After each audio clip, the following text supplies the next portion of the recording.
class begins. Sit up straight.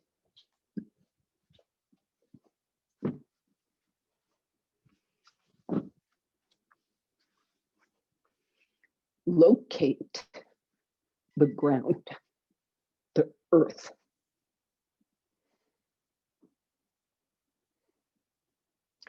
Locate it with your structure, arms, legs, spine, trunk, find it with this musculoskeletal body. Find it with your breath.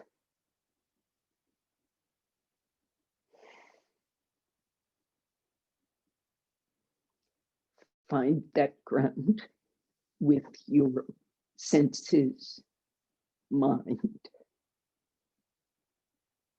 Mind meaning intellect. Senses again. Emotions.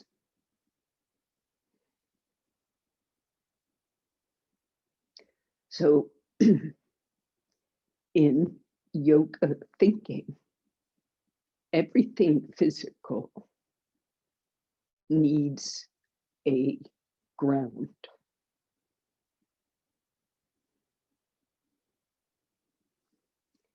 If any transcendence is possible, it comes first from a complete interaction with and understanding of ground.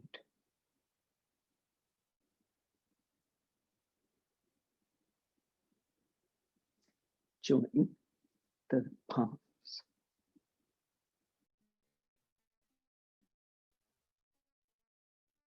So breath and attention, you are increasing the completeness of your interaction with the ground.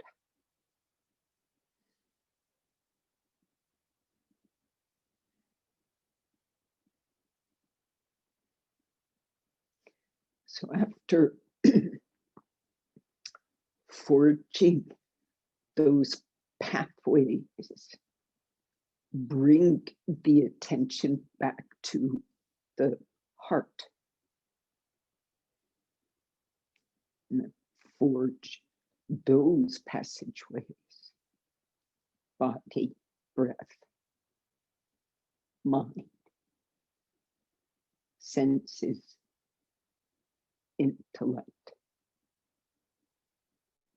emotions.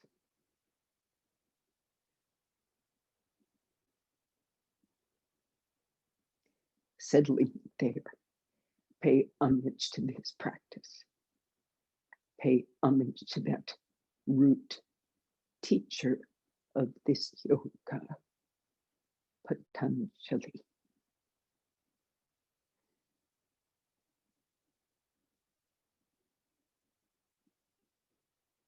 Bow to your heart. Release the hands, raise your head, open your eyes. Stretch your legs now in Dandasana. Now, the soles of the feet don't have a ground under them, but you project your attention first to the actual ground, buttock bones, thighs, calves, whatever's touching the floor. And if you come off your support, the whole back thigh may come to the floor, in which case you've got more to interact with the ground.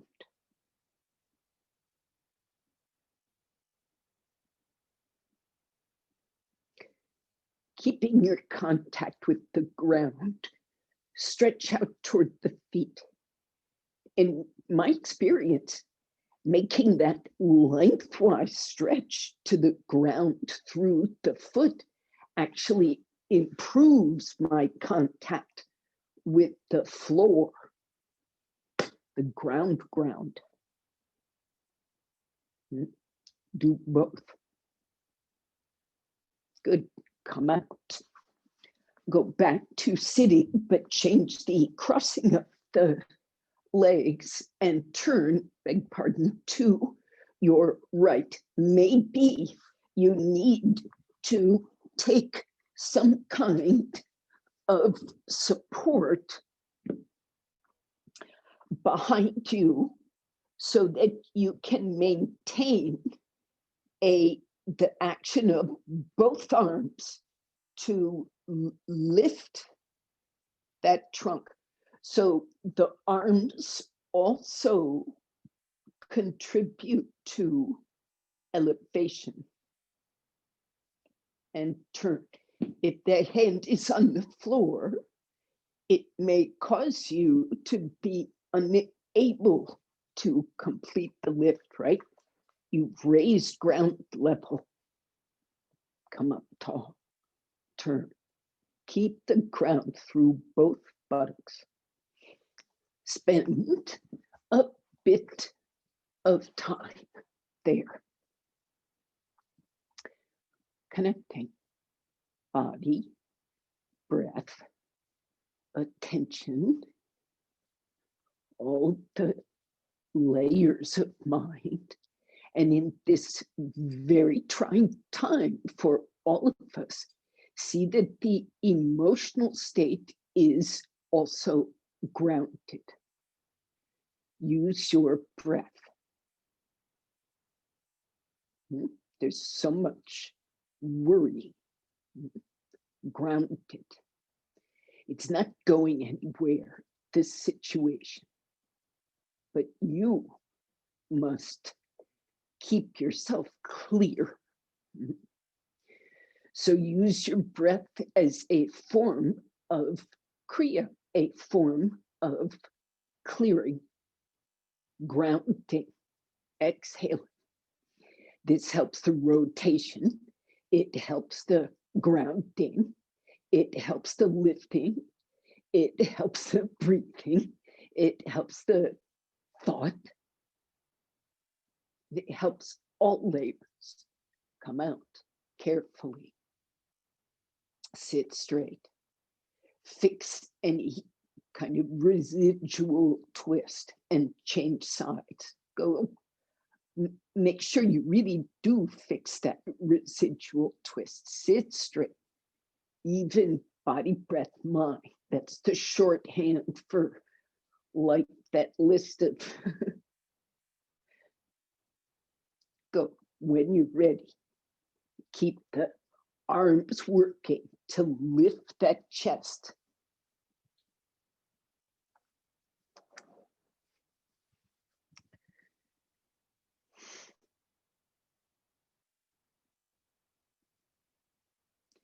Now, this breathing connectivity here, think of it in terms of this middle part of the body where the diaphragm is and just below.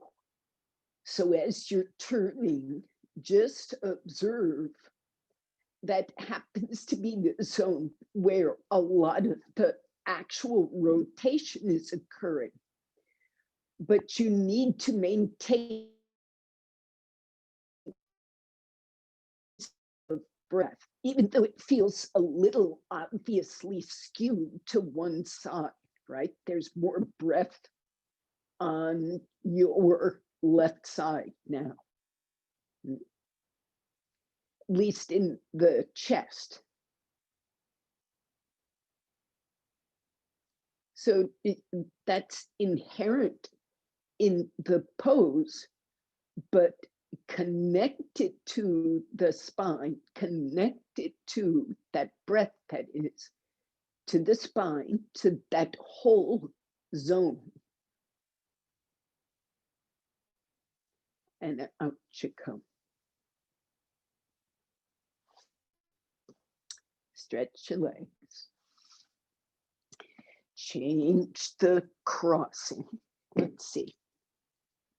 Nope, we'll change this.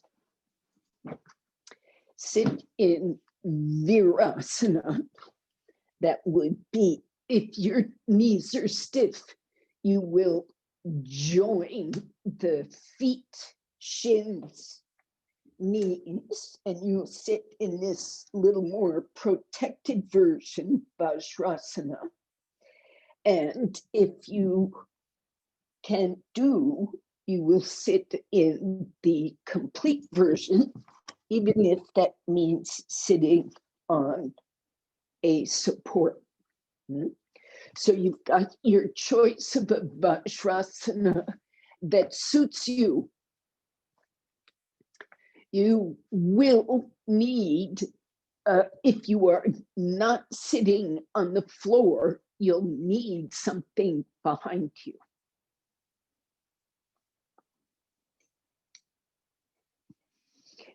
To support, and you might even need it tall. So when you push down, that elbow stays bent. Go to the, well, first establish your relationship to the ground.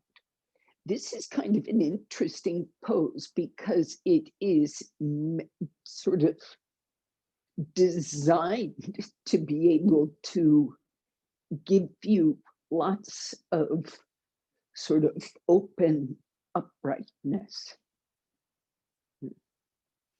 So ground the hips, stretch the feet back to the toes.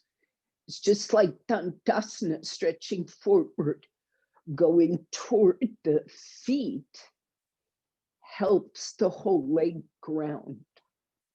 Wherever the ground is, stretching toward the feet helps. From that grounding, lift the trunk. Pay attention to this middle zone and turn to the right. So if you can, you might hold like inside that knee crease or get a hold on it. If your arm is longer, stretch it farther. Go to a brick behind you. Keep the weight on both buttocks. As you turn, maintain your awareness on the openness and ease in that central zone. That central zone is organically stomach, liver, spleen, gallbladder, duodenum, and maybe transverse colon. The epigastric region. And in the spine, it's the transition between the lumbar curve and the thoracic curve, the concave and convex. It's a transition zone. It's also the anchor ligaments of the diaphragm attached all down that segment.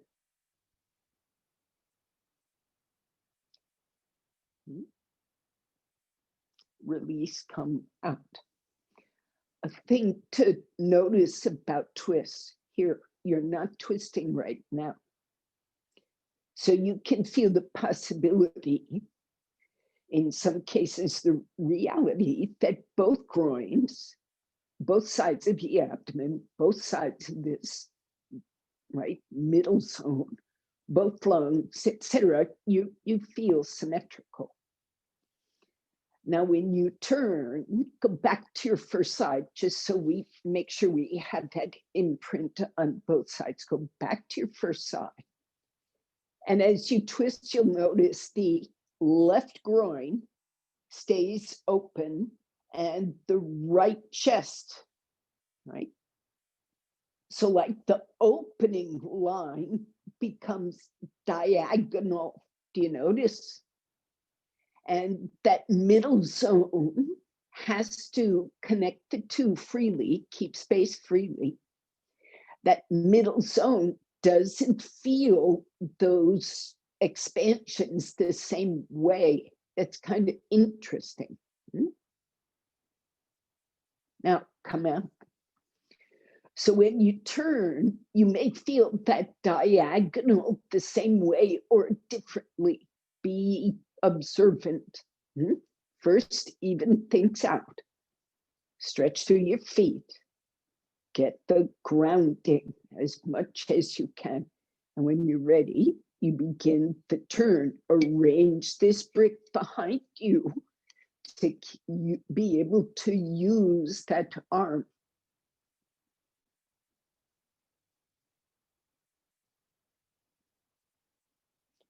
And as you, again, connectivity through the anatomical body, and then through that breathing body, and then through that mental, emotional, intellectual body, watch the movement. Some of you will be sensitive enough to feel, all kinds of diagonals.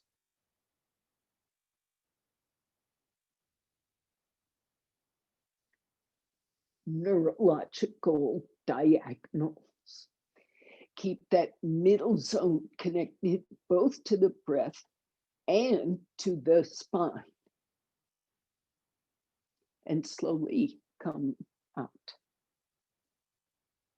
Now, stretch your legs secure. Bring the legs around. And be like this for a little bit. It's sort of in this part, the opposite.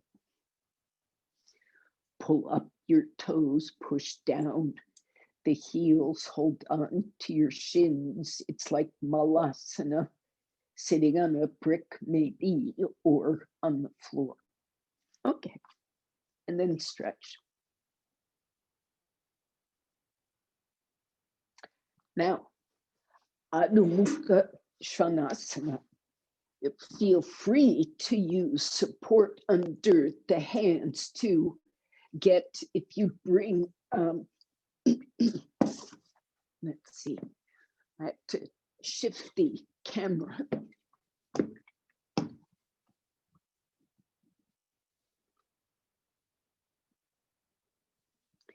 If you put 2 bricks on either flat or on their middle height, you have to be careful if you're on the middle height. If your arms aren't lined up straight with those bricks, like so, if the hands go wide, sometimes the forces of your pushing will push the brick outward. So if you're going to take a high brick, you've got to be clear that the push is straight. You attach this to a wall so it does not slip at your shoulder height, and come to your knees. First job, establish your relationship with the ground.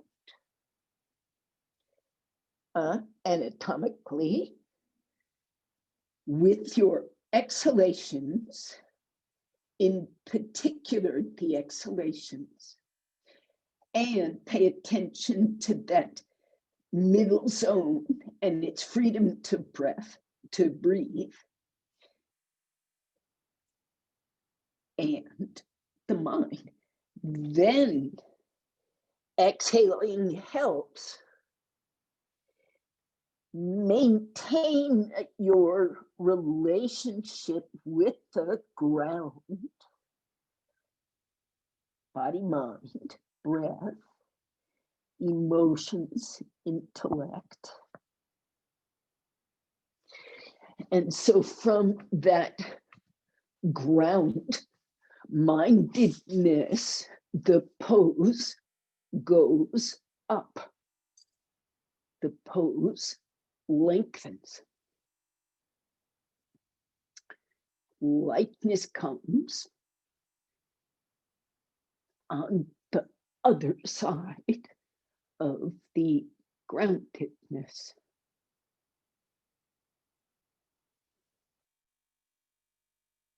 Come on. Release.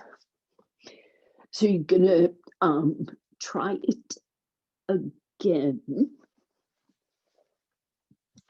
And you have a choice. If you've got the options, you might build. I'm just grabbing 2 more bricks, and I'm making a stack of bricks that's a little bit higher.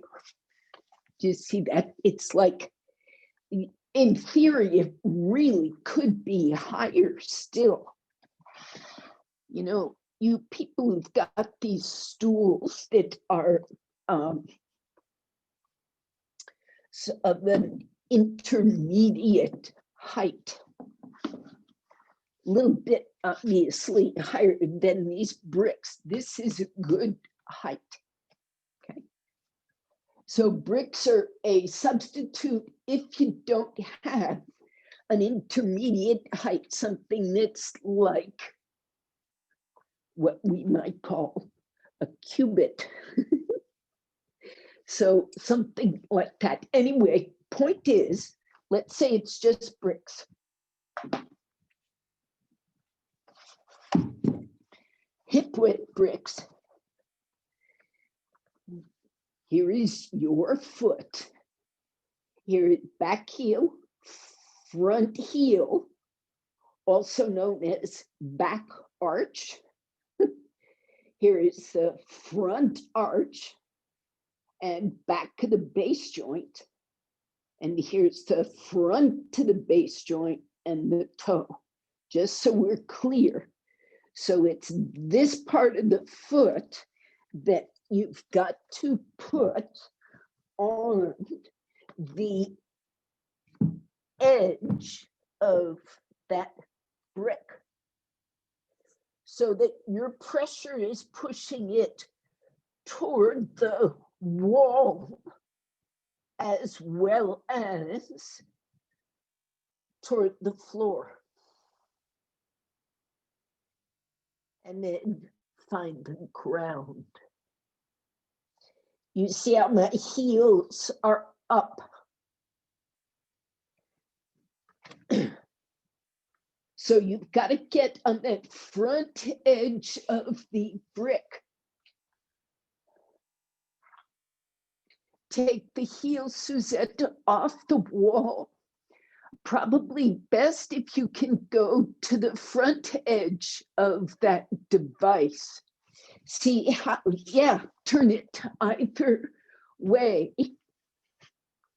Doesn't matter, but brace it to the wall. Go to the front edge of it. Don't brace the heel. You'll miss the lift. Do not brace the heel at the wall. Again, with that inversion device, you could be on the wooden front edge and you might not wear out the fabric surface. Find the ground. Again, base joints, finding ground on that curve, more the earth ground, less the wall ground, pushed down, not back.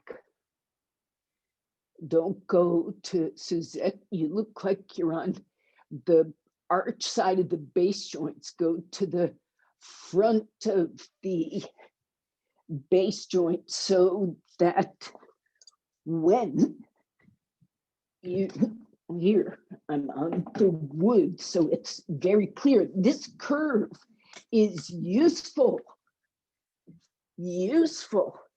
So you get on top of that curve so you can go down.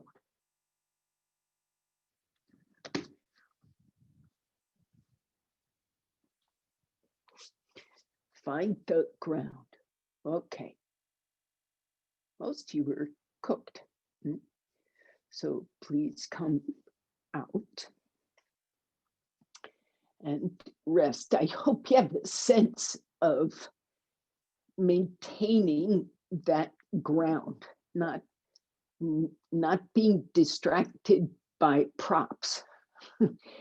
The idea is just create a new ground, and if it doesn't feel stable, it's not ground. You have to do something else. So Devon, is it like you're like it? Go, Karen. Is it like you're the energy that you're putting down is what comes back up? Yes. So you're pushing down to go up. This is here's your philosophy lesson. This is the world of Prakriti. The world of Prakriti is the world of oppositions. The way we move through the world is in the form of, whether we perceive it or not, action, reaction, it's physics. If you want to move forward, you've got to push backward. Yeah. If the rocket wants to lift off into space, it has to push down on the ground. It can't get there any other way. One more question. If you want to get cool, you must find a way to shed heat. It's a balance between heat and cool, up, down, inward, outward. I'm going home. I'm not going away from home. Everything you do works, and everything you perceive is perceived in terms of difference. This, not that. I have a question. The other question, I'm sorry. The other question I have is, from what part of all this do we find the ground?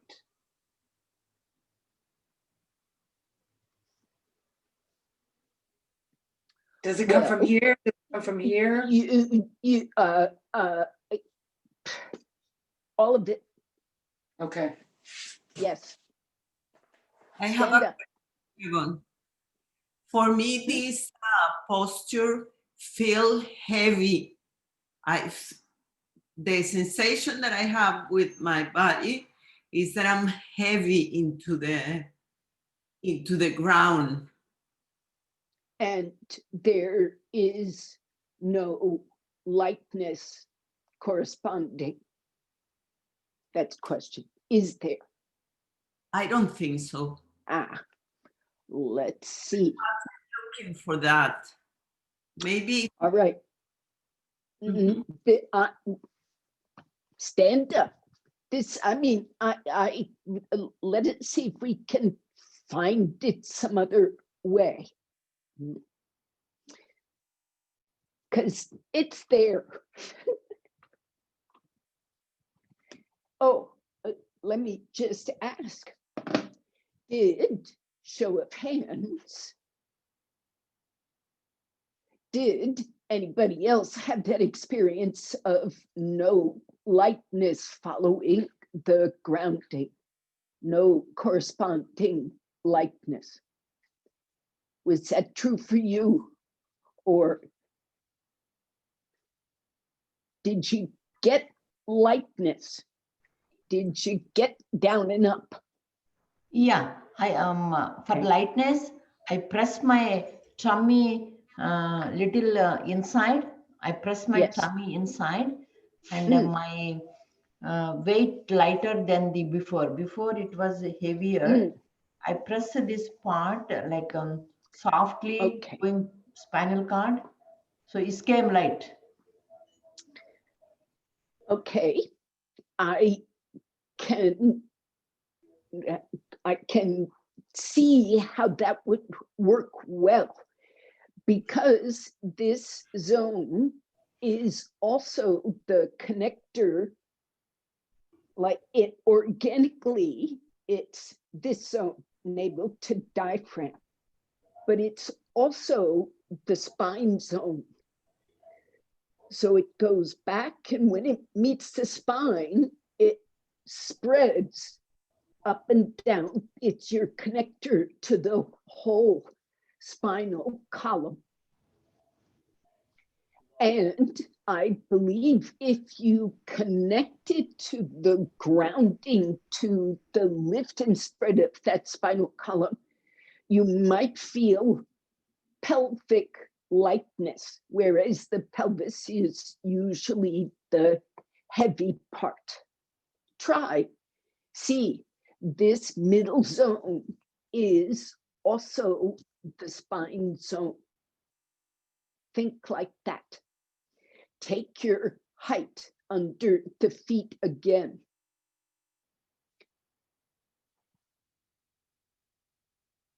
Could you, Emilia, go higher? Come to the front edge of those bricks, Kathy, with the base joint, so your toes are hanging off and the heels are not near the wall. If you feel uncertain of the ground, you won't get the lift. Lift won't happen. You have to be completely interacting with the ground.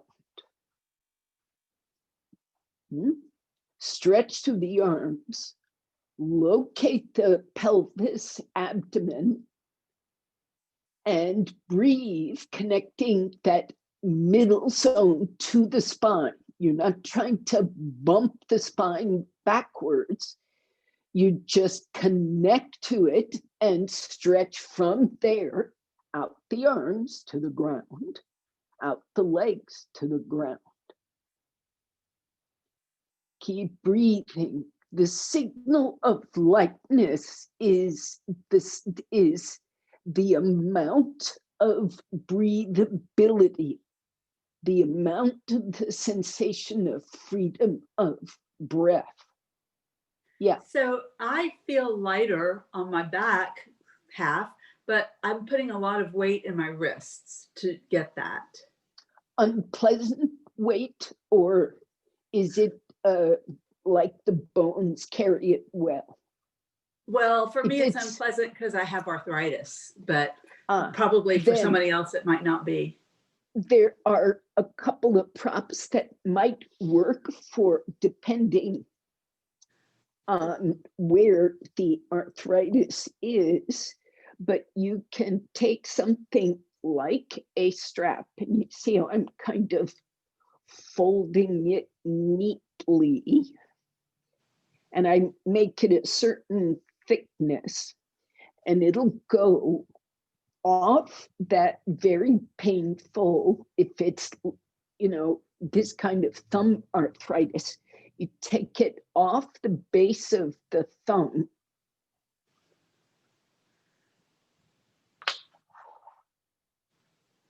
as it goes on the floor. And that can sometimes protect. There are other ways of protecting the wrist, but that might be a start. Does that make sense? You got to do It absolutely makes sense. Okay. Is it okay to do that, like by folding? See, I couldn't do it here, but by folding It your needs- mat like that. Well, if that works for you, that is the other way. Transverse support. Okay, yeah, I don't know Now, why I there are didn't think of people that. for whom that very root of the thumb here is just very painful. That's like the middle of the arthritis part, or the bad part of it. So this works for all types. This works for real wrist compression. Yeah, I've got general. that too. Okay, so yeah, of course, transverse support. Do you want me to talk about that? Because I'm going to do some standing poses before we're done. Well, I think probably I'm the only one who has the problem, so I don't Anybody wanna... else? at one point or another, a lot of people have wrist pain. Just so you see, here's my hand. Okay. Do you see this profile of my hand, finger, knuckle, metacarpal bone? And like right here, let's see, dark background, there's a bump and then a dent. And then we call this the wrist. Okay. Right here is the hand. Behind this is the wrist. This dent you feel is filled with wrist bones, little tiny wrist bones. Then you get here where these guys are. These are your forearm bones. We call them wrist bones, but we've got it wrong. Okay, this is your forearm. This whole band here is your wrist, and where that is your hand. Okay, find that, then find the corresponding side on your palm. Locate. Like straight through. Okay, it's not here. Okay, it's right there.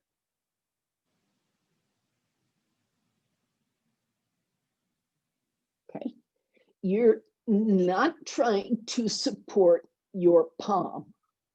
That would be straight through. You want to support the wrist, not the palm. The wrist. Are you there? Yeah. Yes. In principle. So it is only this, not this, only this that you put on that rolled blanket, rolled sticky mat. It will feel useless till you're in the pose. Okay. Thank you. Get a sticky mat. Everybody can be small or big. It's just a piece. And I'm folding it to the thickness that makes sense to me. And then I take that thickness.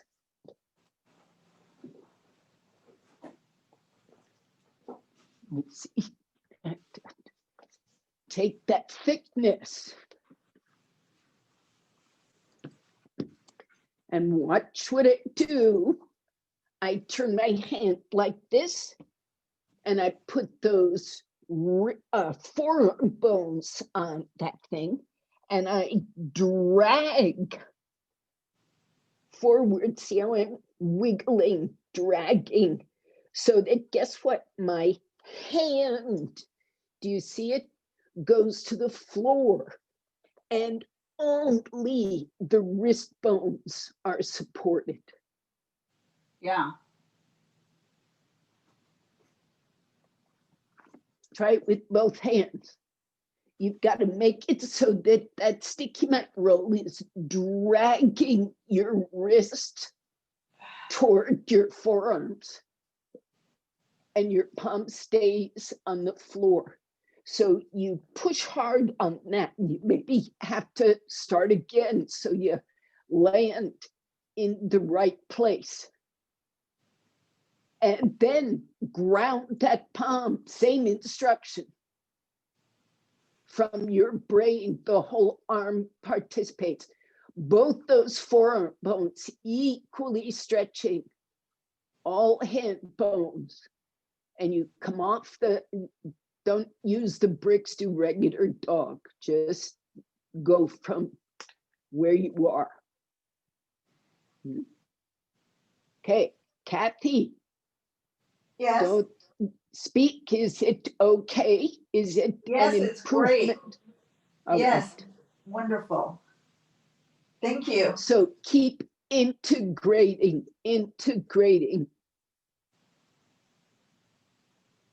Okay. Make Thank that you. wrist just an open, easy, breathable doorway, not constricted. Okay, thank you. Okay.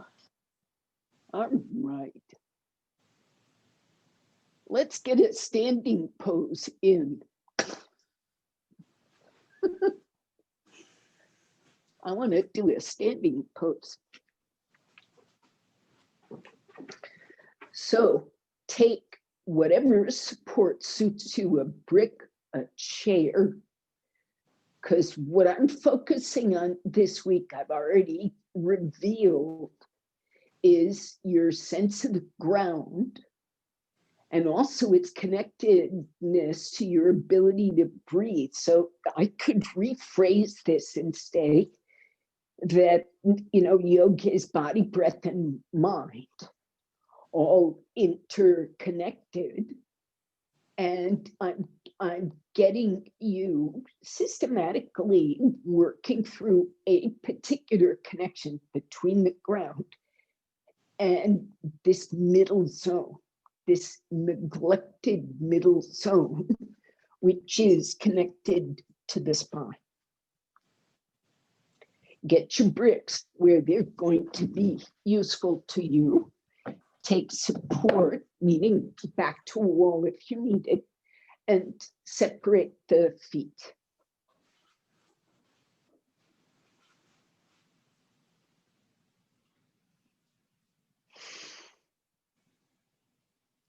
Now, keep returning to the connectivity between the breath and the ground.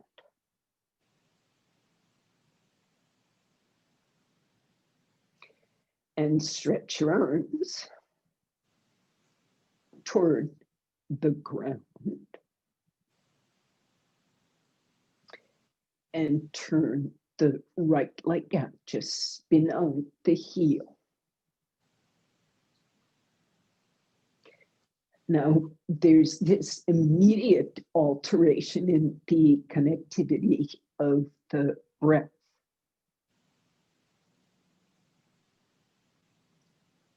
So extend through those legs into the ground.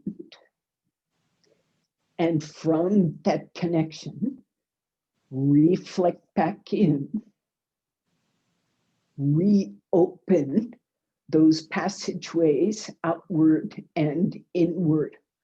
Much wider stance if you can, gay. And anchoring the feet with the right leg turned, with that connection across the diaphragm. From there, out to the arms, from there to the feet, you exhale and come down. Top hand to the hip. Take a brick, take whatever support makes sense.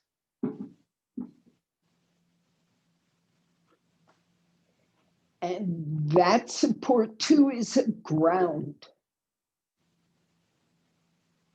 Connect from this middle body through to the spine, from the spine to the heels, from the spine to the chest.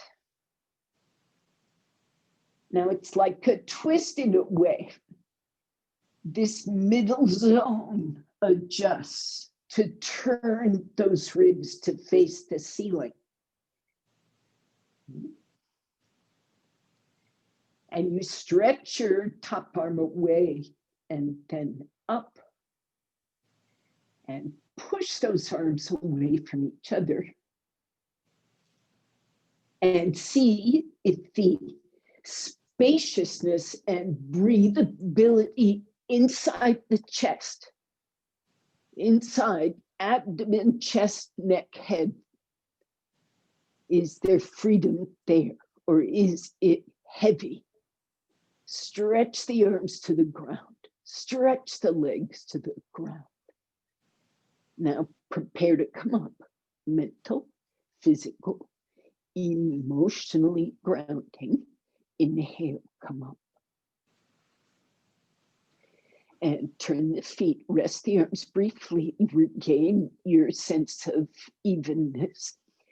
Amelia, is there any progress in feeling the contrast, the anchoring in the ground, and a sense of freer ventilation and space in the trunk? Good. Okay, so you ready? Feet parallel, regain the ground, and completely, keep making progress in your research and your application. Maybe you need to exhale a little more strongly to connect to the ground. Stretch your arms. Maybe you need to inhale better to come expansively into the chest. Turn the left leg, spinning on the heel. It will give you a wider stance. Reestablish your evenness and connectivity, and using exhalations, using that free breath, using the ground to give you lightness. You land your hand wherever it's going to land. If you need to adjust your stance like I did, do it. Go to ground. You know, in this Western culture, when we say go to ground, that usually means go hide. But in yoga, it just means get that stable foundation.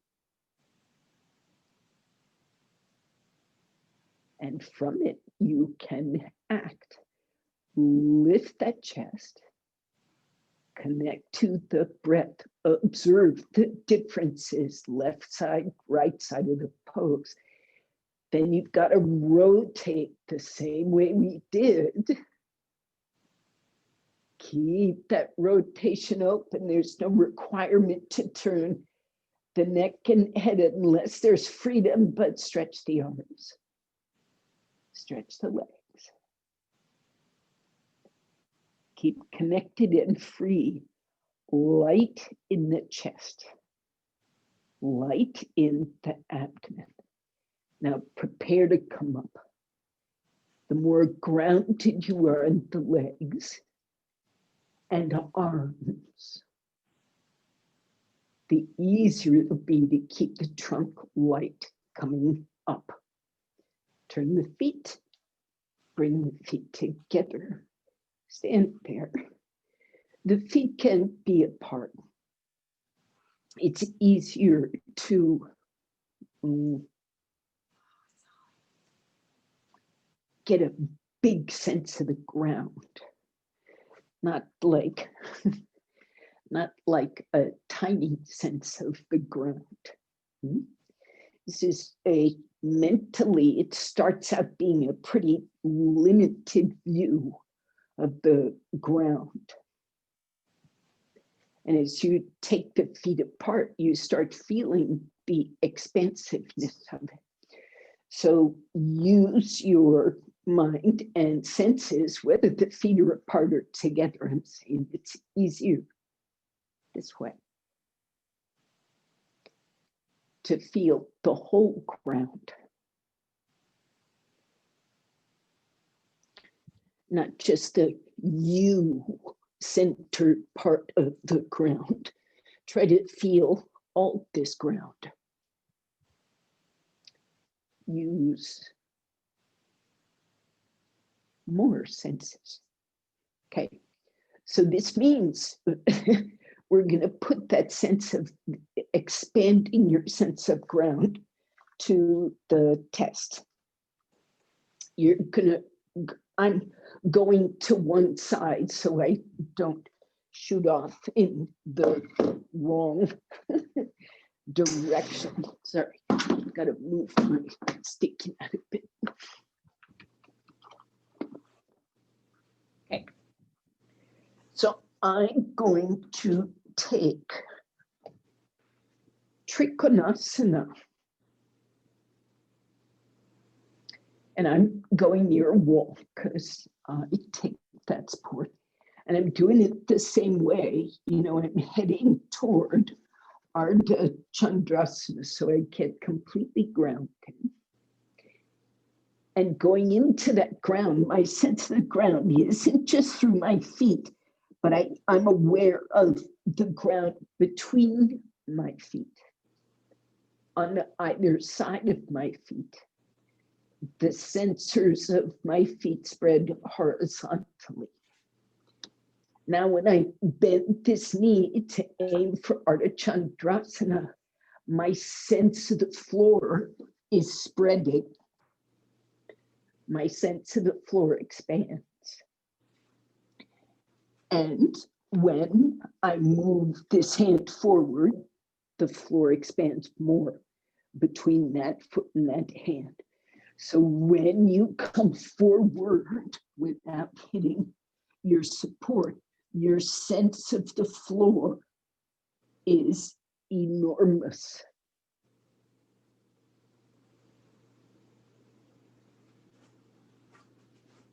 Okay, so I suggest you take some support. Unless you're very good at this, Suzette, move your brick forward. Yes. Now, if your head's feeling constricted by the wall, it's just set back some. So at first we get distracted by the up. That's the problem with balance poses. So that's why we take a wall. So Chaya, if you could lower your brick, it might help you raise the top leg. Ah, that looks better to me. Okay, so it's time for side two. Some of you are definitely already on side two, and that is fine. But those others, it is time. Cliff, move that brick forward toward that piece of furniture. Even more, yes, and your foot back. Open up space between your, yes, that's the ticket. And up you go. Now, go for the floor. Go for the ground. Kathy, you too can move your brick forward.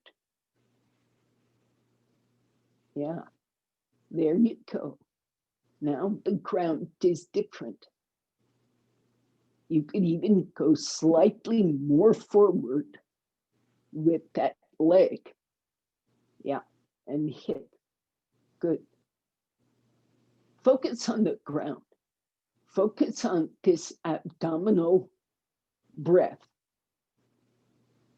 Diaphragm, upper digestive tract to navel. Connect back to the spine. Lifting the chest one way, stretching the legs, grounding the pelvis the other way. Increase the freedom in that middle section that's going to influence what's above it, what's below it, both in the spine, in the organs. And out you come slowly. Be mindful as you come out, not to, squeeze shut, not to lose your sense of the ground. Now, without turning that into a complete free balance pose, let's try a simpler one, Rickshasanna. So Rickshasanna is the one where this heel comes to the inner thigh. And I'm the sort of person with my tremor. I take support at first until I can, in a sense, get underneath that tremor with the breath, with sending the brain to the ground.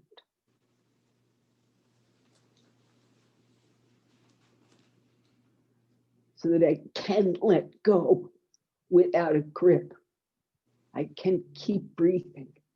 I can keep connected. And both feet can go to the ground. Both legs, both sides of the trunk. Even as the arms come up,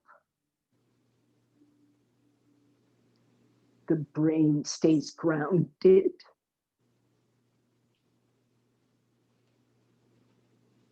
Earthified. And that breath connects back to the spine, and the spine spreads. The spine does not harden. Now you come out carefully, one thing at a time, connected to the breath. Then before you change sides, both feet have to reconnect to the ground. When you first land, one is much heavier than the other. You'll feel it all up and down, including across this middle zone. And as you breathe, so give yourself a chance to regulate that and open back up whatever closed up. Then the left foot comes up and you place the heel. And as soon as you do it, right, keep with your support as long as you need to.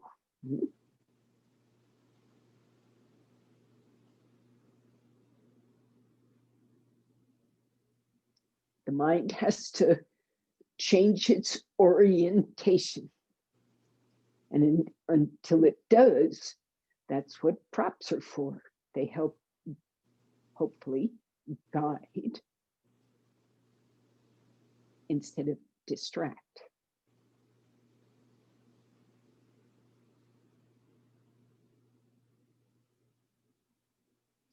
The arms go up when you are ready, and they go up. Even as they go up, the grounding is like through the feet in Dandasana, outward through the fingertips and the palms is toward the ground, away from your brain.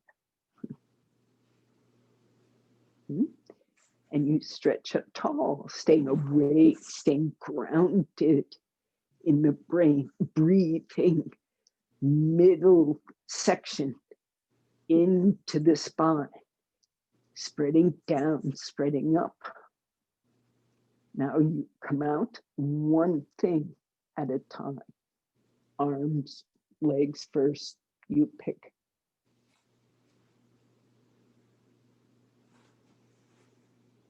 Stand on both feet and recover the evenness of the sense of the ground. And observe any alterations in the breathing pattern. Good. Now it's 9 o'clock. So can we take this pose? You have a choice. It's according to your condition. Supta Virasana. Now this one, I usually do things like say, raise up the knees and lie completely flat. You know, this one. So you have a straight line. Today, not that. Today, completely different. If you had two bolsters, you would put one on top of the other. So you make a pretty darn high support. And you add a blanket in case it's needed. Now, if you don't have two bolsters at your disposal, You make it up with blankets, but you want a height, Chaya, more height. You want a height. You want, look, elbow high, maybe even higher. Don't fold those blankets narrow, not narrow. You need wide ones. I see you, Kay and Cliff. It's got to be broad. Wants to be about as wide as your back ribs, so you feel broadly supported in back, not just spine support. So what I'm going to do is Supta Virasana, but that Supta Virasana, in theory, has me sitting way down here. And this middle zone is what's getting open. Now, as it happens, my buttocks are no longer sitting on the floor, but I figured out where the good spot is for this middle part here, so I can just comfortably hang my hips down and let my arms go overhead, and I do not feel like my spine. And you should not feel as if your spine is being crimped, but you are right there at the anchor of the diaphragm, somewhere in those couple of vertebrae. And your abdomen and pelvis and sacrum hang toward the floor, maybe not touching. But your perch, Karen, sit up, Karen. Come in closer to your bolsters.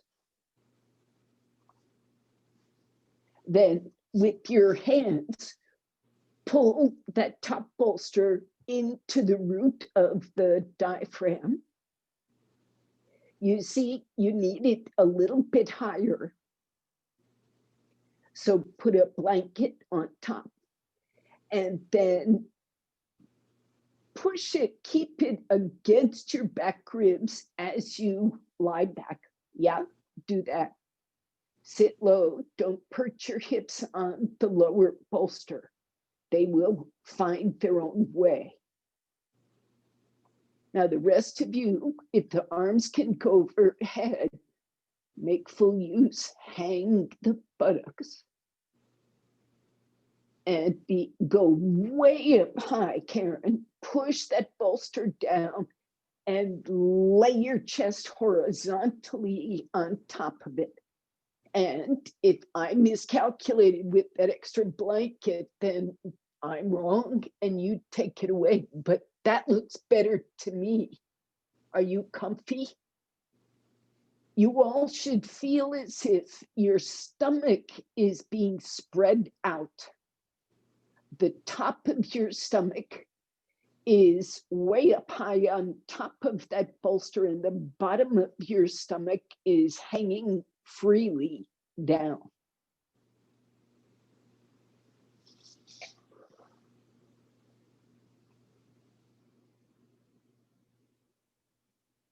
Sacrum, lumbar spine, they're either comfortably supported in contact with that low bolster, or they comfortably hang, but you're not sitting on them.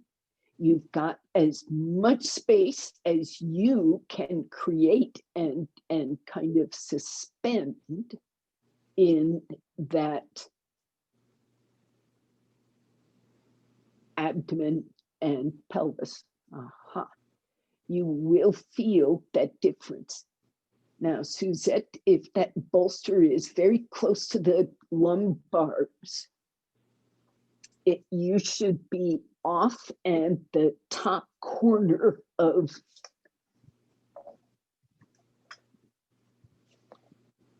top of that bolster goes here. You don't want to be here if you see it, you know. This is one thing.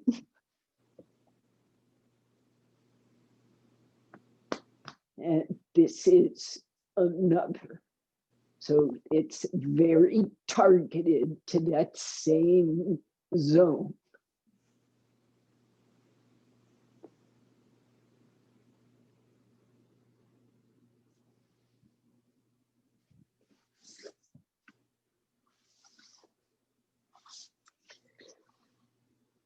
Give me a hand signal, Suzette, if it feels good or okay. All right, good. Keep it up another minute or two. Kathy, if it doesn't bother the shoulders, stretch the arms overhead. Karen, if it doesn't bother. And anybody else, take away the head support and see if it helps the very top chest and shoulders open. If it is a hindrance, return it, restore it. Okay. Of course, you're thinking of stretching through the feet, grounding.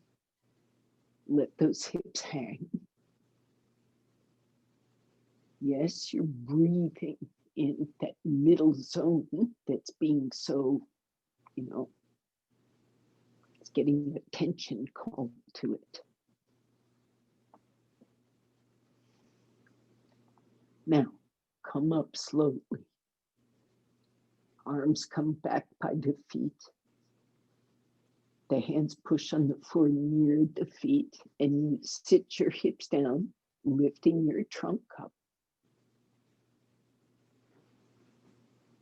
When you come up sitting, help those knees out and take an Uttanasana or some other leg stretching action.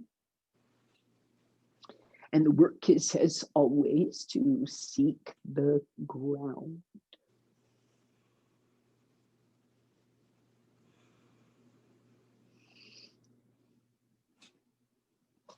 Now,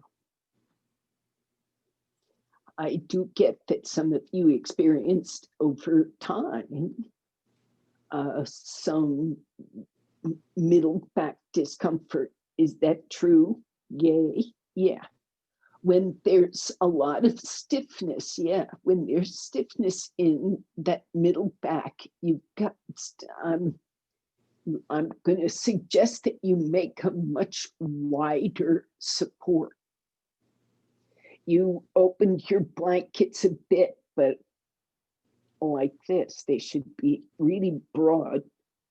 And that's going to be a big help, as well as staggering or changing the curvature instead of a really sharp edge, like blankets give you. A bolster curves and distributes, so a different shape blanket pile. They're adjustments. So I want you to take a different Shavasana. You'll need a blanket and a chair.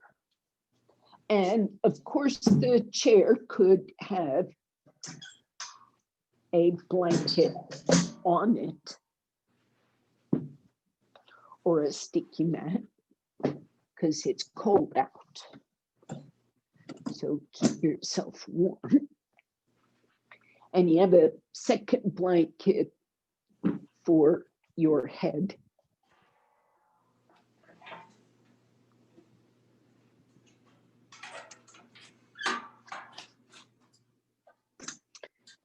You see how I've got the chair facing away from me, chair back toward me, chair seat away.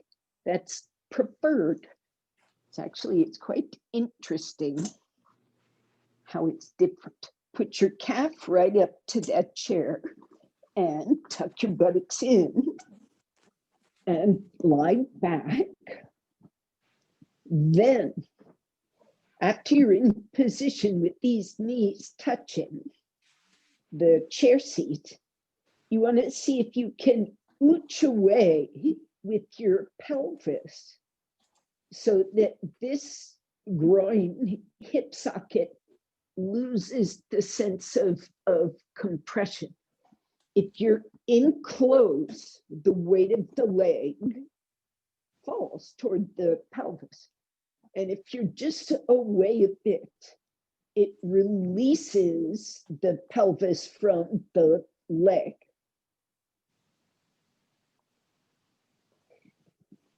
And what's interesting is the pelvis then subsides toward the sacrum. You don't have to pull it there with any muscular effort. And tuck your shoulder blades, stretch your arms out to the sides. You can support your neck and head at any height that suits you. So I always put a little something under my neck that is my personal neck. If you're watching this, there are many supports, and you need to look for what keeps your brain and throat and mouth and neck and chest and shoulders, basically all your parts quiet, undisturbed. Let the arms come a bit wider out to the sides. Don't take them above shoulder level, but let the armpits and side chest wall be open. So this kind of Shavasana allows a different awareness of breath, connectivity, spine.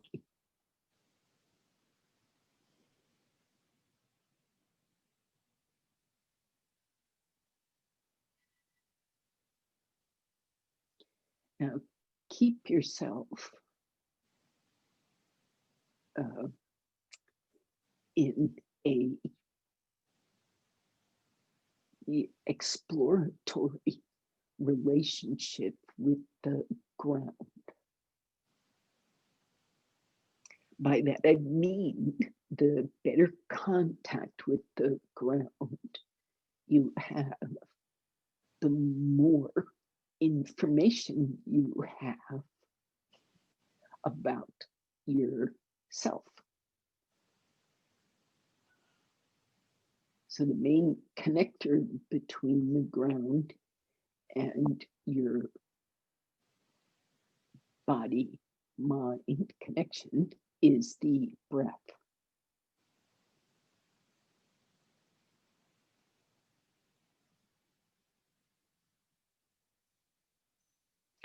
And it's another, by the way, example of this duality world we live in. The exhalation and inhalation creates an interaction, a changing interaction, one sensation and another, multiple sensations followed by multiple other sensations, just by the act of being alive.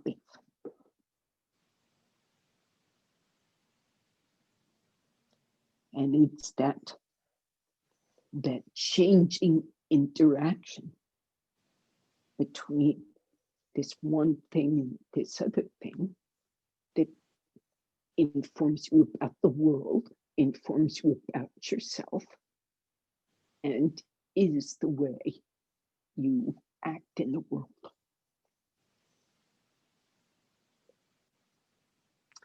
It is time for class to be over.